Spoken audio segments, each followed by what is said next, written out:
Hello students, હું છું પૃથ્વીરાજ સુમકિયા અને ફરીથી આપનું સ્વાગત છે આ ડિજિટલ પ્લેટફોર્મ પર.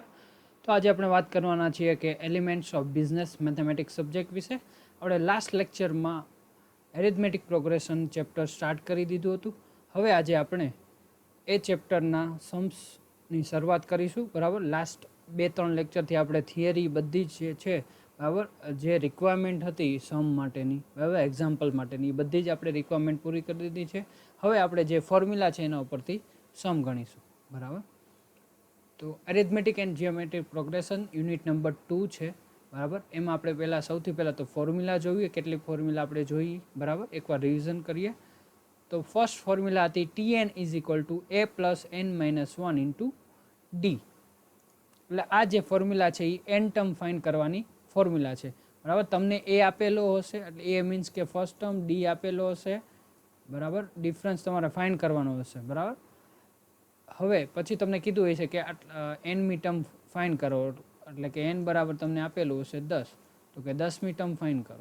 તો તમારે જે આ ટર્મ ફાઇન્ડ કરવાનું કે ત્યારે તમારે આ ફોર્મ્યુલા યુઝ કરવાની છે. બરાબર, એના પછી છે એલ, એટલે કે જ્યારે તમને એક્ઝામ્પલમાં લાસ્ટ ટર્મનો ઉલ્લેખ કરે ત્યારે તમારે આ ફોર્મ્યુલા યુઝ કરવાની છે. અને તમને એમ કીધું હોય કે એ આપેલો છે, ડી તમારે ફાઇન્ડ કરવાનો, અને તમને એમ કીધું હોય કે લાસ્ટ ટર્મ ફાઇન્ડ કરો તો તમારે આ વાળી ફોર્મ્યુલા યુઝ કરવાની છે. બરાબર, આ બંને ફોર્મ્યુલા એક જ છે, તમારે ખાલી ડિફરન્સ ક્યાં દેખાશે? અહીંયા. આ એનમી ટર્મ છે અને આ છે લાસ્ટ ટર્મ. બરાબર, એનમી ટર્મ થાય તો લાસ્ટ ટર્મ, બટ કદાચ તમને એમ કીધું હોય સિક્વન્સ આપેલી હોય, બરાબર, એમાં તમને એમ કીધું હોય 15મી ટર્મ ફાઇન્ડ કરો, 15મી ટર્મ, તો અહીંયા 15મી ટર્મ હોય.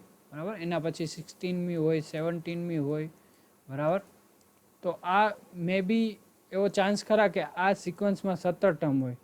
અમુકમાં એવું હોય કે 15મી ટર્મ છે એ જ લાસ્ટ ટર્મ હોય. બરાબર, ત્યારે આ બંને ઇક્વેશન સેમ થઈ જાય. બટ તમને એમ કીધું હોય કે લાસ્ટ ટર્મ ફાઇન્ડ કરો ત્યારે આ ફોર્મ્યુલા યુઝ કરવાની. બરાબર, નેક્સ્ટ છે Sn is equal two n/2 a plus L. બરાબર, તો આ ફોર્મ્યુલા કેની છે? સમ ઓફ n ટર્મ્સ ફાઇન્ડ કરવાની, એટલે કે n ટર્મના સરવાળાનું, n ટર્મનો સરવાળો કરવો હોય એના માટેની આ ફોર્મ્યુલા છે. નેક્સ્ટ છે Sn is equal two n/2 બ્રેકેટમાં 2a plus n-1 into D bracket over. આ ફોર્મ્યુલા પણ શેના માટે છે? સમ ઓફ n ટર્મ ફાઇન્ડ કરવા માટે જ છે. બરાબર, આ બંને ફોર્મ્યુલા આપણે યુઝ કરીશું. સમ ઓફ n ટર્મ્સ ફાઇન્ડ કરવો હોય એટલે કે n ટર્મનો સરવાળો કરવો હોય ત્યારે આ બંનેમાંથી એક ફોર્મ્યુલા આપણે યુઝ કરીશું. બરાબર, ક્યારે કઈ ફોર્મ્યુલા યુઝ કરીશું એ આગળ હું તમને ડિટેલમાં જણાવું. બરાબર, આ બધી ફોર્મ્યુલા આપણે જોઈ. બરાબર, તો આ બધાને શું કહેવાય એ આપણે જોઈએ. એને શું કહેવાય, ડી શું કહેવાય, એલ કોને કહેવાય, એસએન કોને કહેવાય, એન શું છે. બરાબર, આ બધી વસ્તુ આપણે ડિટેલમાં જોઈએ. તો પહેલું છે એમાં એ એટલે કે the first term of an AP, એટલે કે પહેલું પદ છે. બરાબર, સમાંતર શ્રેણીનું કયું છે? પહેલું પદ. એલ એટલે કે the last term of an AP, એટલે કે સમાંતર શ્રેણીનું છેલ્લું પદ. D means d is equal to common difference, એટલે કે સામાન્ય તફાવત છે. બરાબર, ડીને આપણે શું કહેશું? સામાન્ય તફાવત. ટી એન એટલે કે n term of an AP, એટલે કે એનમી જે ટર્મ છે એને કહીશું આપણે ટી એન. બરાબર, એના પછી છે એસએન, એટલે કે સમ ઓફ ફર્સ્ટ એન ટર્મ્સ, એટલે કે એન ટર્મનો સરવાળો, એને આપણે શું કહેશું? એસએન. હવે એન બરાબર 10 આપેલો હોય તો એસ 10ને શું કહેવાય? 10 ટર્મનો સરવાળો. n is equal two total number of terms. બરાબર, એટલે કે જેટલી ટર્મ્સ તમને આપેલી હોય, બરાબર, એને આપણે શું કહેશું? n. તો નેક્સ્ટ આપણે સમ ઓફ n ટર્મના બે ફોર્મ્યુલા હતા, એને ક્યારે આપણે કયું ફોર્મ્યુલા યુઝ કરશું એ જોઈએ. પહેલી ફોર્મ્યુલા શું હતી? Sn is equal two n/2 બ્રેકેટમાં a plus L. અહીંયા શું લખેલું છે પહેલાં તો એ વાંચીએ. If the first term, last term and number of terms are known in AP, use the formula given below. એટલે કે તમને જ્યારે એક્ઝામ્પલમાં પહેલી ટર્મ આપેલી હોય, લાસ્ટ ટર્મ આપેલી હોય અને નંબર ઓફ ટર્મ્સ આપેલી હોય ત્યારે કઈ ફોર્મ્યુલા યુઝ કરવાની સમ માટેની? તો કે આ ફોર્મ્યુલા આપણે યુઝ કરીશું. બરાબર, હવે બીજી ફોર્મ્યુલા શું છે? If the last term is unknown then use the formula given below. એટલે કે તમને એક્ઝામ્પલમાં લાસ્ટ ટર્મનો ઉલ્લેખ ન કર્યો, લાસ્ટ ટર્મ આપેલી ન હોય ત્યારે તમારે શું યુઝ કરવાની છે? આ ફોર્મ્યુલા યુઝ કરવાની છે. તો એમાં તમને શેની જરૂર પડશે? એ એટલે કે ફર્સ્ટ ટર્મની જરૂર પડશે, ડી તમે ફાઇન્ડ કરી લેશો અને એન તમને આપેલું છે, બરાબર. તો આટલી વસ્તુ આપેલી હોય તો તમે sum of n terms find કરી શકો, બરાબર. ત્રીજું શું કીધું છે? If d is equal to 0 then, એટલે કે કોમન ડિફરન્સ, સામાન્ય તફાવત, બે ટર્મ વચ્ચેનો સામાન્ય તફાવત જો 0 હોય તો એનું ફોર્મ્યુલા શું છે? SN is equal to N into A. એટલે કે તમને કીધું હોય કે સામાન્ય તફાવત 0 છે અને એન બરાબર 10 છે અને એ બરાબર પણ 10 છે, તો 10મી ટર્મ કેટલી થાય? 100 થાય, બરાબર. એન ઇન્ટુ એ કરો તો કેટલો આન્સર આવશે? 100. તો બરાબર એ રીતે S10નો આન્સર આવશે 100, બરાબર. તો આ ત્યાં ફોર્મ્યુલા, આપણે ક્યારેક કઈ ફોર્મ્યુલા યુઝ કરવાની છે, બરાબર, એ બધી વસ્તુ છે. નેક્સ્ટ છે example find the required term of the following AP. એટલે કે જે તમને જરૂરી છે એ ટર્મ ફાઇન્ડ કરો. એક્ઝામ્પલ પહેલો શું આપેલું છે? 5, 8, 11, 14, બરાબર, અને આપેલું છે 10 ટર્મ. એટલે કે રિક્વાયર્ડ ટર્મ્સ કઈ છે? 10મી ટર્મ છે. તમારે ફાઇન્ડ શું કરવાનું છે? 10મી ટર્મ, એટલે કે T10 ફાઇન્ડ કરવાનું કીધું છે અહીંયા, બરાબર. T10 ફાઇન્ડ કરવાનું કીધું હોય તો આ આપણે કેની ફોર્મ્યુલા યુઝ કરવાની? એન ટર્મ ફાઇન્ડ કરવાની, બરાબર. એ ફોર્મ્યુલા આપણે લખશું. પછી એમાં શું આપેલું છે? જો Tn, એન ટર્મ ફાઇન્ડ કરવાની ફોર્મ્યુલા શું છે? કે Tn is equal two a plus n minus 1 into D છે. આ ફોર્મ્યુલા છે એન ટર્મ ફાઇન્ડ કરવા માટેની. તો આપણે ફાઇન્ડ શું કરવાનું છે? T10. તો n બરાબર શું થશે? n બરાબર શું થાય? 10 થાય. એ બરાબર શું આપેલું છે? 5. તો એ બરાબર અહીંયા આપેલું છે 5, બરાબર. હવે n આપેલું છે, એ આપેલું છે. હવે જોશે શું? ડી. ડી એટલે શું? કોમન ડિફરન્સ, બે પદ વચ્ચેનો કોમન ડિફરન્સ. એટલે કે T2 માઇનસ T1 કરશું આપણે, બરાબર. T2 માઇનસ T1 કરીએ તો શું મળે આપને? Common difference. તો 8 માઇનસ 5 શું મળશે? 3. એવી રીતના બીજો કોમન ડિફરન્સ આપણે શોધીએ તો T3 માઇનસ T2, બરાબર. એ રીતના આપણે ડિફરન્સ શોધી શકીએ. બધા ડિફરન્સ સેમ આવવા જોઈએ, બરાબર. તો હવે જોઈએ શું કીધું છે.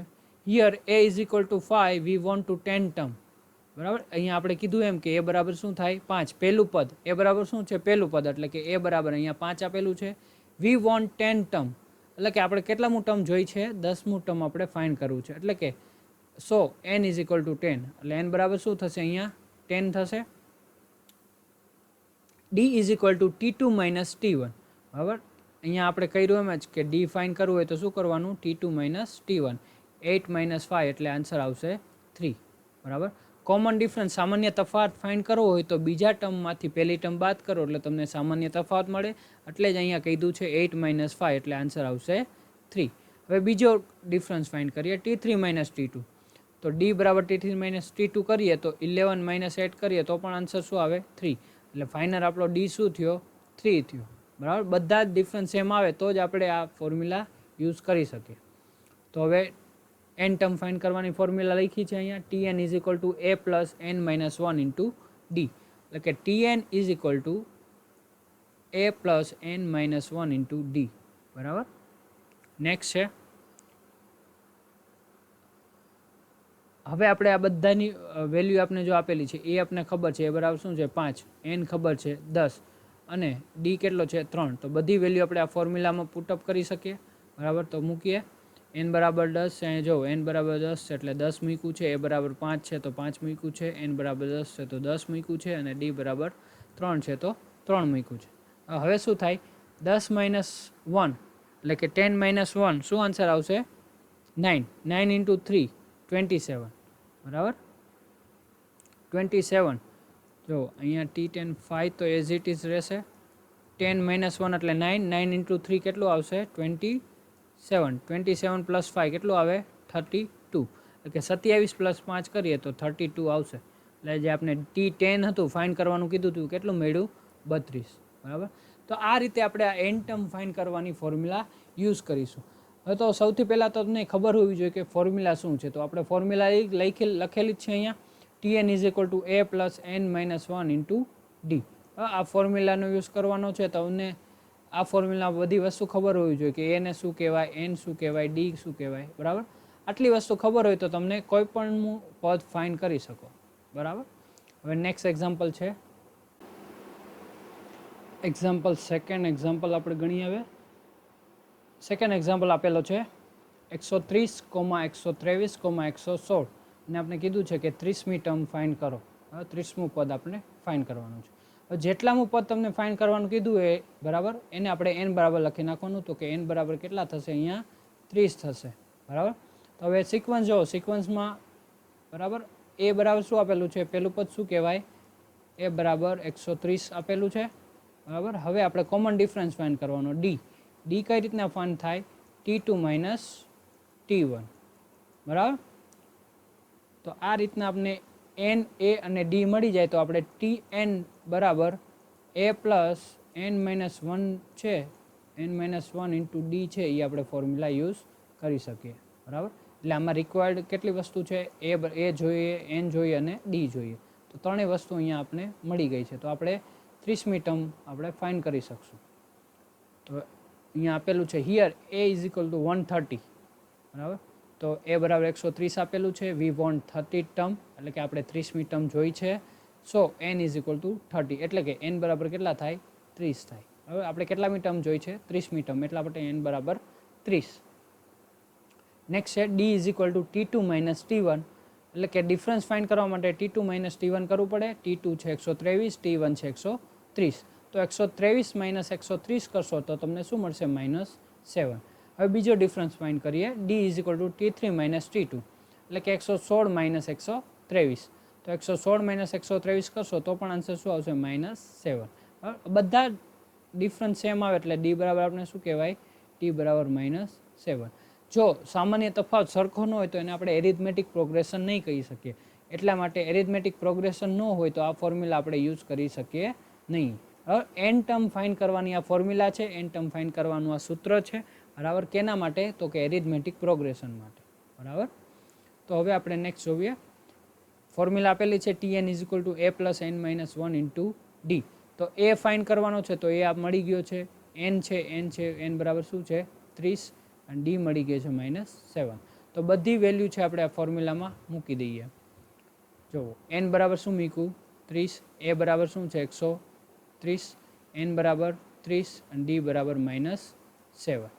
તો હવે શું થશે, 130 એઝ ઇટ ઇઝ પ્લસ 30 -1 એટલે કેટલો આવશે, 29 ઇન્ટુ -7. 29 ઇન્ટુ -7 કરશો, બરાબર, તો આન્સર આવશે -203. હવે -203 પ્લસ 130 છે તો આન્સર શું આવશે, 130માંથી -203 કરશો, 130માંથી આપણે શું કરવાનું છે, 203 બાદ કરવાના છે. તો આન્સર શું આવશે, -73, એટલે કે -73 આન્સર મળશે આપને. તો T30 આપણે શું મળ્યું, -73. હવે તો આ રીતે આપણે આ એક્ઝામ્પલ ગણવાનો છે. પહેલાં તો તમને શું કીધું છે એ જોવાનું કે 30મી ટર્મ ફાઇન્ડ કરવાની છે, એટલે કે n બરાબર શું થાય, 30. પછી એરિથમેટિક પ્રોગ્રેશન આપેલું છે એમાં આપણે a ફાઇન્ડ કરશું અને d ફાઇન્ડ કરશું, બરાબર. પછી બધી વેલ્યુ છે એ આપણે ફોર્મ્યુલામાં મૂકી દઈશું. તો આ રીતે સ્ટેપ બાય સ્ટેપ આપણે બધા સમ ગણવાના છે એરિથમેટિક પ્રોગ્રેશનના, બરાબર. તો નેક્સ્ટ એક્ઝામ્પલ જોઈએ. હવે આપણે એક્ઝામ્પલ 3 ફાઇન્ડ કરીએ. તો અહીંયા આપેલું છે ત્રીજો એક્ઝામ્પલ, -12, -8, -4, બરાબર. અને એમ કીધું છે કે 11 ટર્મ એટલે કે 11મું પદ આપણે ફાઇન્ડ કરવાનું છે, બરાબર. તો 11મું પદ ફાઇન્ડ કરવાનું કીધું હોય તો n બરાબર શું થશે, 11 થશે, બરાબર. તો અહીંયા પહેલું પદ આપેલું છે -12, તો એ બરાબર શું થાય, -12. તો હવે આપણે શું ફાઇન્ડ કરવાનું રહે, ડી. હવે જ્યારે તમને nમું પદ ફાઇન્ડ કરવાનું કહે ત્યારે આપણે કઈ ફોર્મ્યુલા યુઝ કરવાની છે, Tn is equal two a plus n-1 into D. આ ફોર્મ્યુલા આપણે યુઝ કરવાની છે. તો ડી બરાબર શું થાય, T2 માઇનસ T1. તો T2 માઇનસ 8 છે અને T1 છે -12. એ આપણે ડિફરન્સ ફાઇન્ડ કરશું. તો હવે શું આપેલું છે જોઈએ. Here a is equal two -12, એટલે કે a બરાબર શું થશે, મેં કીધું એમ કે a બરાબર પહેલું પદ અહીંયા શું આપેલું છે, -12. વી વોન્ટ 11 ટર્મ, એટલે કે આપણે 11મી ટર્મ ફાઇન્ડ કરવાનું અહીંયા કીધેલું છે. સો n ઇઝ ઇક્વલ ટુ 11. એટલે કે જેટલામું પદ તમને ફાઇન્ડ કરવાનું કીધું હોય એને બરાબર શું લખી નાખવાનું, n બરાબર 11 લખી નાખવાનું, બરાબર. નેક્સ્ટ છે d is equal two T2 minus T1, એટલે કે કોમન ડિફરન્સ સામાન્ય તફાવત ફાઇન્ડ કરવો હોય તો T2 માઇનસ T1 કરવાનું, T3 માઇનસ T2 કરવાનું, એટલે આપણે શું મળે, કોમન ડિફરન્સ. તો T2 આપેલું છે -8, T1 આપેલું છે -12. T2 માંથી આપણે T1 બાદ કરીએ છીએ તો આ માઇનસ માઇનસ એ શું થઈ જશે, પ્લસ. એટલે કે -8 plus 12 is equal to answer શું આવશે, 4. બીજો ડિફરન્સ ફાઇન્ડ કરીએ, d is equal two T3 minus T2, એટલે કે T3 આપેલું છે -4, T2 આપેલું છે -8. તો -4 એમાંથી આપણે બાદ કરવાનું છે -8. તો આ માઇનસ માઇનસ શું થઈ જાય, પ્લસ. તો -4 પ્લસ 8, તો 8માંથી 4 બાદ કરીએ તો આન્સર શું મળે, 4. તો આપણે અહીંયા કોમન ડિફરન્સ કેટલો મળ્યો, 4 મળ્યો. આ બધી વેલ્યુ આપણે ખબર છે તો ફોર્મ્યુલા કઈ યુઝ કરવાની છે, આ Tn is equal two a plus n minus 1 into D, બરાબર. તો એ ફોર્મ્યુલા આપણે યુઝ કરીશું. તો n હવે બધી વેલ્યુ મૂકી દઈએ. n બરાબર 11 મૂક્યું કેમ કે આપણે 11મું પદ જોતું હતું, a બરાબર -12 મૂક્યું કેમ કે અહીંયા a બરાબર -12 આપેલું છે, n બરાબર 11 આવશે, d બરાબર 4 આવશે, બરાબર. તો અહીંયા થશે 11 - 1 10, 10 ગુણ્યા 4 એટલે 40. તો -12 પ્લસ 40 એવો જવાબ, -12 પ્લસ 40 આવ્યું એટલે આન્સર મળશે તમને 28. તો આ રીતે છે એ 11મું પદ આપને મળશે. હવે અહીંયા તમે લખતા જાઓ એમ 11મું પદ કેટલામું મળે, કેટલું મળે, 28 મળે. તો આ રીતે આપણે આ સ્ટેપ બાય સ્ટેપ ફોલો કરીને સમ ગણવાનો છે. પહેલાં તો તમને શું આપેલું છે એ જોવાનું. હવે એક્ઝામ્પલમાં n આપેલું હોય તો n લખી નાખવાનું, a આપેલું હોય તો a લખી નાખવાનું, d આપેલું હોય તો d લખી નાખવાનું, બરાબર. તો આ બધી વેલ્યુ આપેલી હશે, તમારે આ ડાયરેક્ટ ફોર્મ્યુલા મૂકીને તમારે વેલ્યુ જ ફાઇન્ડ કરવાની રહેશે, બરાબર. સ્ટેપ બાય સ્ટેપ પહેલાં આપણે a ફાઇન્ડ કર્યો, પછી d ફાઇન્ડ કર્યો, બરાબર. એ ઉપરથી અહીંયા જેટલા મી ટર્મ જોતી હોય એના ઉપરથી આપણે શું મળી જાય, n મળી જાય, બરાબર. તો હવે આપણે એક્ઝામ્પલ 4 જોઈએ. તો એક્ઝામ્પલ 4 આપેલું છે 0.1, 0.5, 0.9, બરાબર. અને આપણે કીધું છે કે 21મી ટર્મ ફાઇન્ડ કરો. તો 21મી ટર્મ ફાઇન્ડ કરવાનું કીધું છે એટલે કે n બરાબર શું કીધું છે, 21 આપણે મળે. તો હવે આપણે અહીંયા ફાઇન્ડ કરવાનું a અને d. તો a કેટલું મળશે, 0.1, 0.1 મળે. હવે T2, હવે આપણે d ફાઇન્ડ કરવાનું છે તો d શું મળશે, T2 માઇનસ T1, બરાબર. T2 આપેલું છે 0.5 અને T1 આપેલું છે 0.1. તો 0.5 માઇનસ 0.1 કરો તો 0.4 છે એ આપણે આન્સર મળશે, બરાબર. તો હવે જોઈએ example. Here a is equal two 0.1, એટલે કે a બરાબર આપણે શું મળ્યું, 0.1 મળ્યું. વી વોન્ટ 21st ટર્મ, એટલે કે 21મી ટર્મ આપણે જોઈ છે, એટલે કે n બરાબર શું મળશે આપણે, 21. હવે a મળી ગયું છે, n મળી ગયું છે. હવે આપણે ફાઇન્ડ કરવાનું d. તો d is equal two T2 minus T1. તો T2 આપેલું છે 0.5 અને T1 આપેલું છે 0.1. તો અહીં 0.5 માઇનસ 0.1 કરીએ તો શું મળે, 0.4. હવે d is equal two T3 minus T2 કરીએ તો T3 આપેલું છે 0.9 ને T2 આપેલું છે 0.5. તો 0.9 માઇનસ 0.5 કરીએ તો આન્સર શું મળે, 0.4. તો આ બંને છે આન્સર સેમ મળ્યા એટલે આન્સર મળશે આપણે d બરાબર 0.4. હવે આપણે ફોર્મ્યુલા મૂકીશું. Tn is equal two a plus n minus 1 into D. આ n ટર્મ ફાઇન્ડ કરવાની ફોર્મ્યુલા છે. nમી ટર્મ જે ફાઇન્ડ કર્યું હોય તેના માટે આ ફોર્મ્યુલા આપણે યુઝ કરીએ છીએ. એટલે કે આપણે 21મી ટર્મ ફાઇન્ડ કરવું છે તો n બરાબર શું મળે, 21. તો બધી વેલ્યુ છે આ ફોર્મ્યુલામાં પુટઅપ કરવાની છે, મૂકવાની છે. તો n બરાબર આપણે શું મૂક્યું, 21. a બરાબર આપણને 0.1 મળ્યું છે, n બરાબર 21 છે અને d બરાબર છે 0.4. તો 21 માઇનસ 1 કરો તો શું આવશે, 20. 20 ગુણ્યા 0.4 કરવાનું. હવે અહીંયા 20 ઇન્ટુ 0.4 કરશું એટલે આન્સર શું મળશે, 8. એટલે T21 શું મળશે, 8.1. એટલે કે 21મું પદ છે એ આપણે શું મળે, 8.1 મળે. તો આ રીતે સ્ટેપ બાય સ્ટેપ બધા સમ તમારે કેલ્ક્યુલેટ કરવાના છે, બરાબર. નેક્સ્ટ છે એક્સરસાઇઝ 1. તો આપણે જે અત્યાર સુધી જે એક્ઝામ્પલ ગણ્યા એના ઉપરથી આ એક્સરસાઇઝ છે એ તમારે જાતે સોલ્વ કરવાના છે, બરાબર. એમાં પહેલો સમ છે 16, 20, 24, બરાબર. એમાં તમારે 21મું ટર્મ ફાઇન્ડ કરવાનું કીધું છે. બીજો સમ છે -12, -17, -22. એમાં તમને કીધું છે 38મો ટર્મ ફાઇન્ડ કરો. ત્રીજો સમ છે 1.1, 1.11, 1.12, એમાં તમને કીધું છે કે 10મું ટર્મ તમે ફાઇન્ડ કરો. ચોથો સમ છે 121, 109, 97, 85, બરાબર. તો એમાં તમને કીધું છે 40મું ટર્મ ફાઇન્ડ કરો. પાંચમો એક્ઝામ્પલ છે 2, 8, 14, 20, એમાં તમને કીધું છે 11મું ટર્મ ફાઇન્ડ કરો. તો આમાં બધામાં તમારે nમું ટર્મ ફાઇન્ડ કરવાનું કીધું છે, એટલે કે એના માટેની ફોર્મ્યુલા તમારે યુઝ કરવાની, Tn is equal two a plus n-1 into D, બરાબર. તો હવે આમાંથી તમારે શું ફાઇન્ડ કરવાનું રહેશે? a ફાઇન્ડ કરવાનું રહેશે, n પણ આપેલું છે આ બધું, બરાબર. આ છે શું છે? n છે. 21 છે, 38 છે, 10 છે, 40 છે અને 11 છે. એ બધું શું થાય? n થાય. તો એ પણ મળી જાય. એ એટલે શું થાય? પહેલું પદ. તો આમાં આપણે બધામાં પહેલા પદ મળી જાય, બરાબર. પહેલામાં 16 છે, બીજામાં -12 છે, ત્રીજામાં 1.1 છે, ચોથામાં 121 છે અને પાંચમામાં 2 છે. હા, પછી તમારે ડિફરન્સ ફાઇન્ડ કરવાનો, બે પદ વચ્ચેનો તફાવત. તો 20 - 16 કરશો તો 4 મળશે, -17 - 12 કરશો તો પણ તમને કેટલા મળશે? -5, બરાબર. એ રીતે તમે બધામાં કોમન ડિફરન્સ ફાઇન્ડ કરીને આ ફોર્મ્યુલા યુઝ કરી લેશો, બરાબર, તો તમને આન્સર મળી જશે, બરાબર. તો આ રીતે આપણે આ નેક્સ્ટ જે આ એક્સરસાઇઝ છે એ નેક્સ્ટ લેક્ચરમાં તમને હું બધાના આન્સર કહી દઈશ, બરાબર. તો thank you all for watching. આ રીતે તમે બધા એક્ઝામ્પલ સોલ્વ કરતા રહ્યો, બરાબર. એક્સરસાઇઝ 1 આપેલી છે એ તમારાથી સોલ્વ ન થાય તો પણ તમે મને વોટ્સઅપમાં ક્વેશ્ચન પૂછી શકો છો, બરાબર. તો થેન્ક યુ ઓલ.